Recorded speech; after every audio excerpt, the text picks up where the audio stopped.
Hello and welcome. Last week, I ran into a pretty frustrating problem when I was trying to upload my Wife vs. Sci-Fi Farscape video. You see, I like to use high quality video whenever I can, and as a result, whenever I'm done doing all my work to a video, I have a pretty large file that I'm trying to upload to YouTube. So combine that with the fact that I have kind of slow upload speed for my internet, it can take a long time for me to upload a video. Well, last week, when I uploaded the video the first time, I got an immediate content ID match from YouTube's ID matching system. And the weird thing about it was the people claiming the match was LDS. That was all the information I was given. LDS, as in the Church of the Latter-day Saints, as in Mormons. You know, the pasty white boys who go riding around on the bikes in the middle of summer and call themselves elder even though they're like 16 or 17. That LDS. Now, maybe it was someone different, but YouTube didn't give me any sort of contact information or any sort of information I could have used to resolve the issue. So the only choice I had was to just try to somehow remove the offending video. So I went ahead and did that. I shortened the length clip time. I tried blurring out the faces. I re-uploaded it, re-encoded it, all that good stuff, and immediately hit a second spot that they didn't like. So I fixed that one, and then I hit a third, and a fourth, and a fifth. And almost every time I used any amount of video within the video last week, I was hit with a content ID match. And it didn't matter if I had reversed the video, if I used a little bit shorter length, or if I had me obscuring the video in some form or fashion. I almost had to remove every last bit of video from the last week's video. So it took me 24 hours to upload last week's video. And in the end, I actually used a lower quality video just so I could be uploading this faster. I thought about going back and changing it, but by that point, I was just furious and ready to be done. In fact, I was so furious that I had the biggest rant ready to rail against YouTube. And then I slept for a couple days, and I mulled it over, and I realized, you know what? That's not who I am on this channel. Even from my earliest video, what I did is I saw something that looked concerning, and instead of just complaining about it, I came up with a possible solution that they could take to fix what seemed to be a pretty glaring problem in my opinion. So instead of me just ranting up here, because let's face it, I don't have the ability to rant in a fun way. There's lots of people on YouTube who can take a rant and just make it hilarious. But me, I'd be naught but the sound of wind and fury if I ranted. So instead, I'm going to identify 3 issues that I see facing anyone who wants to be on the YouTube platform, regardless of if they want to be a casual uploader like myself, or if they're trying to make this their full-time job. These are issues that you're going to face. Problem the first facing anyone trying to use YouTube is that YouTube is extremely overzealous in its application of content laws, at least in the American judicial system. So, let me give an example of what I mean. Imagine for a minute that you are incredibly wealthy and you have a 100-acre strip mall area where you just have restaurants and businesses, and in the middle of all of it, you've set up this huge wooded area where you allow anyone to come in and sell their wares on the first Saturday of every month. And you have a couple of rules. You say no explosives, no firearms, and nothing too adult-oriented, if you catch my drift. Now, let's assume that someone decides to sell t-shirts in your public square, and they decide instead of an Iron Man t-shirt, they're going to make Senor Ferrite. And you see this and you go, you know what? All you've done is you've taken Iron Man and you've put a very stereotypical sombrero and a little curly mustache. You've called it a day. That's copyright infringement. Now, in America, where this would stop is that the person who identifies it, and it could be a random Joe on the street, it could be the person who owns the public square that they're letting people use. Either way, they would take the photo of it and they'd send it off to Marvel, and Marvel would decide how they're going to pursue protecting their own intellectual property. That's where it would end.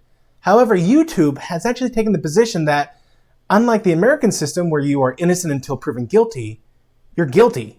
You're 100% guilty.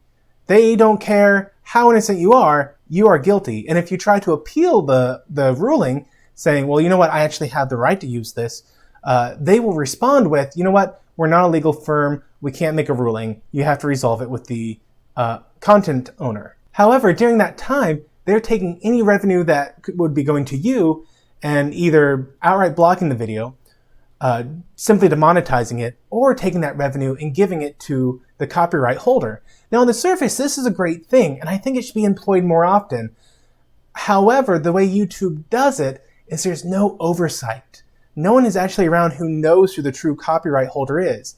Anyone can file a claim saying that this is my intellectual property. In fact, this happens. There is a YouTuber who a while back had purchased a video, or who had purchased music to use in the background of one of their videos.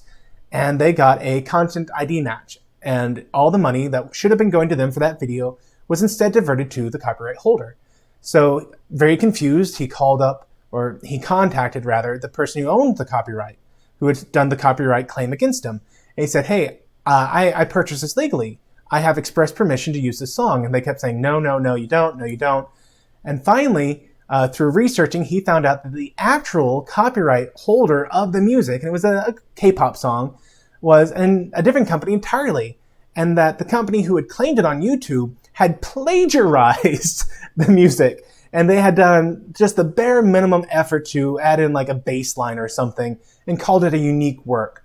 So in the end, the true copyright holder sued the person who was claiming the video or claiming the music in this YouTuber's video.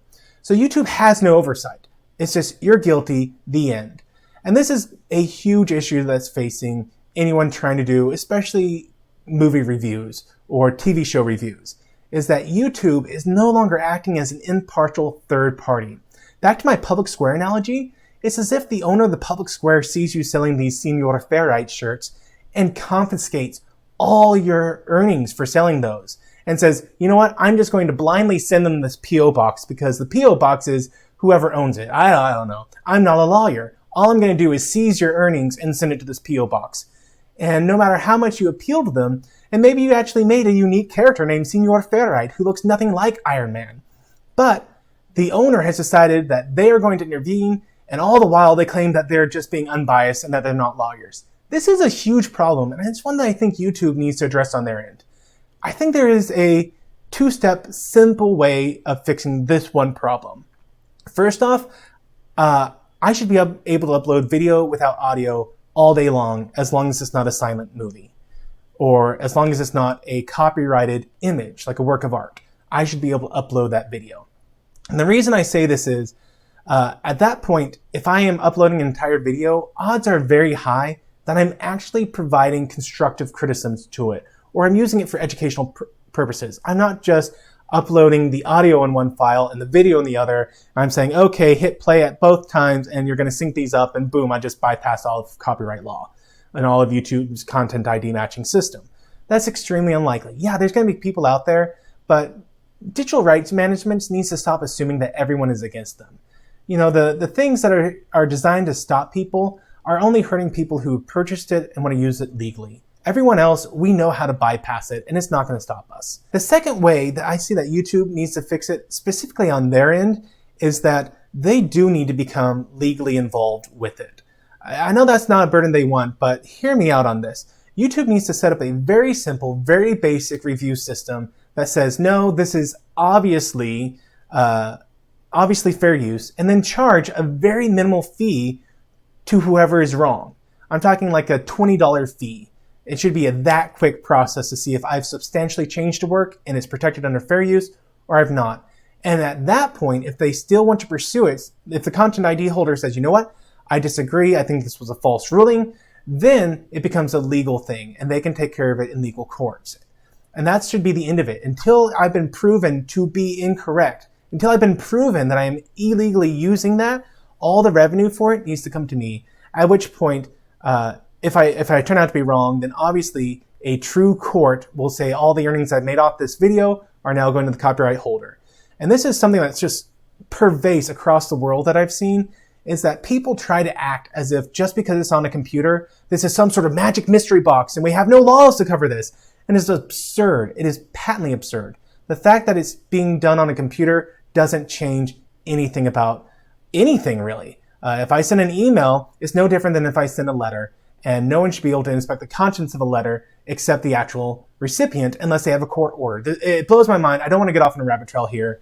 But the fact that, especially in America, Congress tries to pretend as if the second it touches the computer, this is a whole new world, is just absurd. It's asinine, and it needs to stop. So on our end, this is a problem, and I doubt YouTube is going to do anything to fix it because they don't care. But so on our end, what can we do to fix it? I got some good advice from Bird of Prey 5 because we happen to be talking about it during one of his live streams. One of the things he was mentioning is that things you can do are things like have the video take only 25% of your screen. So actually right now on my video, it is 100% a green screen. It's just me with a green screen behind me. And so what I like to do is I like to take this and then put pictures and images in the background. So as a result, like last week, my Farscape video, I just put the entire video with me on one side and my wife on the other side, and that was all I did for it. So one of the things that I can do in the future, and I highly recommend anyone who wants to review movies in the future, is to make the area that I'm reviewing smaller. Have it be a very small portion, and that helps get past the overzealous content ID matching. Other things you can do are things like reversing the image, or mirroring the image. So instead of it just being the normal, you apply a filter and it flips everything like a mirror. Use short segments. So in my Farscape video, I actually was already doing the mirroring, and I was doing the using short segments, and it still wasn't enough. Sometimes there are copyright holders who are just extremely overzealous, and they set very harsh restrictions for the content ID matching. And that's kind of independent of YouTube. That's a third way that YouTube could fix their system that needs to be less independent and more manual guidelines to make it a more level playing field. Don't use audio. Just about any time there's any sort of music, fair use goes right out the window. I mean, you get just a couple seconds of a music clip, and it will be claimed so fast. I actually, on my personal YouTube channel, I uploaded my dad's funeral. About a half year ago, 7 months now, my dad passed away. And I uploaded his funeral so that friends and family could see it, and it happened to have a song called The Ashokan Farewell, and I'm probably mispronouncing that. It is a lovely piece of music. It was one of my dad's favorite songs, and he asked for it to be in the video because my dad left so many detailed instructions. I can do a whole video, and will someday, about my dad and what a fun guy he was. But when I uploaded it, it was just during the processional as we came in and were seated. It was just a few seconds of the video, and it was actually content ID matched. I actually got a manual claim against it, and you know what? I will say this in the defense of the copyright holder for that video. Instead of striking the whole video or trying to strike my channel, all they did is they're going to take any revenue that I make off of it. Now that's my personal channel. I have like 7 people who subscribe to it, and I don't know why. Maybe they had the same name as me. It really baffles me. But whatever the reason, I'm not going to make any money off that channel. But I thought it was an extremely good compromise that they take the revenue, because I did use their song and I didn't have permission for it. And then I felt like it was a very gracious thing that instead of them cracking the whip over me trying to share my dad's funeral, to simply take any revenue I would have made off of that. And I have nothing but respect for them for allowing me to do that. So those are the things that you can do on your end to address this first problem, that YouTube is extremely overzealous in their content ID matching system. Issue the second. Sorry, let me just get this out of the way. Yep, there we go. Hey guys, look, I was editing the video just now, and I'm only about a third of the way through. So this video is about an hour's long. And I don't think you want to sit here and watch a full hour of looking at the behind the scene mechanics of YouTube, how they're going to impact you, and what you can do about it. So I'm going to break this up into 2 and maybe even 3 different parts. Depends on what you guys want. I am going to be doing this because this is the kind of meta look of things I really enjoy doing. I really enjoy behind the scenes work. And this is a variety channel. So sometimes it's going to be fun comic book stuff, and sometimes it's going to be just random things that I enjoy. Now, I also want to make a quick caveat and kind of clarify something I said in the middle of the video. I was talking about I should be able to upload as long as a video I want all day long without any problem. And yeah, okay, I was speaking in hyperbole. I kind of overstated my position there. But I want you to know the reason why I have that position is back in 1841, when America was first looking at the fair use versus copyright material case. It was a case of Folsom versus Marsh, and there was a Justice Joseph Story presiding. And in his ruling, he said, a reviewer may fairly cite largely from the original work if his design be really and truly to use the passages for the purposes of fair and reasonable criticism. So this is why, and this was reaffirmed in 1994, I believe it was 1994, when a band took the distinctive bass line from Pretty Woman, you know, dun dun dun dun dun dun dun dun, and it was decided that because they were using it as a parody and not as presenting it as their original piece of work, but were substantially transforming it, it was decided to be fair use. So that's why I have that position. I am going off the basic assumption that anyone who's uploading large chunks is doing so legitimately. And I think there should be more of a involved look from YouTube on, is this a legitimate use, or is this just a blind upload?